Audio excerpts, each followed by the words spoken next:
কেদারনাথ ভ্রমণের তৃতীয় পর্বে আপনাদের সকলকে স্বাগত।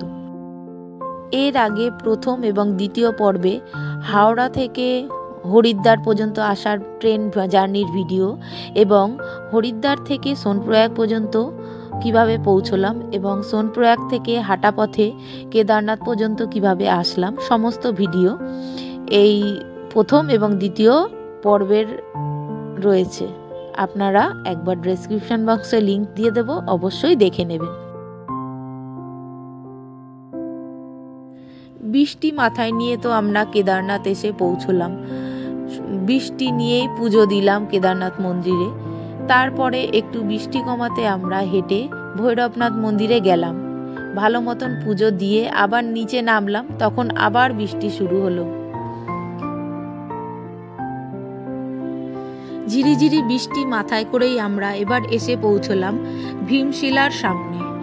ভীমশিলা হলো 2013-তে যে বন্যা হয়েছিল, এই পাথরটি বিশাল আকৃতির মন্দিরের পিছনে এসে বন্যার জলটিকে দুধারে ভাগ করে দিয়েছিল এবং মন্দিরটি রক্ষা পেয়ে গিয়েছিল। আশেপাশে সমস্ত হোটেলগুলো ভেঙে চুরমার হয়ে গিয়েছিল, তাই জন্য এই পাথরটি ভীমশিলা বলে পূজিত হয়।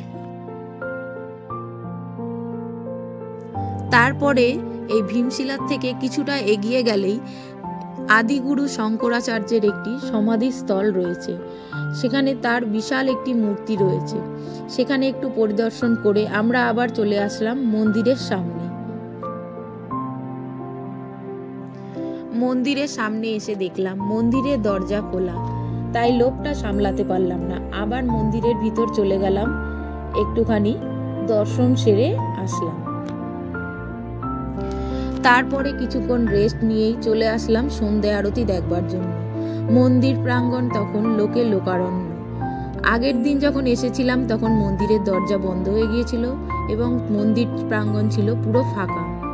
আজ অনেক ভিড়, সন্ধ্যা আরতি দেখার জন্য প্রচুর লোক উপচে পড়ছে। সন্ধ্যা আরতি শেষ করার পরে আমরা হোটেলের রুমে চলে গেলাম। রাতভর প্রচণ্ড বৃষ্টি হলো, ভাবলাম কি করে সকালে ফিরবো। তারপরে সেই বৃষ্টি ভোরবেলা অল্প অল্প কমাতে সেই বৃষ্টি মাথায় নিয়েই আমরা বেরিয়ে পড়লাম নিচে গৌরীকুণ্ডের উদ্দেশ্যে। গৌরীকুণ্ডে পৌঁছে দেখলাম লোকের লোকারণ্য। যারা কেদারনাথ থেকে নিচে নেমে এসছে তারা গৌরীকুণ্ডে রয়েছে, কেননা সোনপ্রয়াগ যাওয়ার রাস্তা বন্ধ। আর যারা সোনপ্রয়াগ থেকে গৌরীকুণ্ডে এসছে তারা ওপরে যেতে পারছে না, সুতরাং লোকের লোকারণ্য। একটিও হোটেল ফাঁকা ছিল না। অনেক কষ্ট করে একটি হোটেল খুঁজে রাতটা আমরা সেখানে রইলাম। পরের দিন সকালে যখন আমরা গৌরীকুণ্ড থেকে সোনপ্রয়াগ যাব বলে বের হলাম, দেখলাম সেখানের গাড়ি বন্ধ। আমরা পায়ে হেঁটে 5 কিলোমিটার গৌরীকুণ্ড থেকে সোনপ্রয়াগ এসে পৌঁছলাম।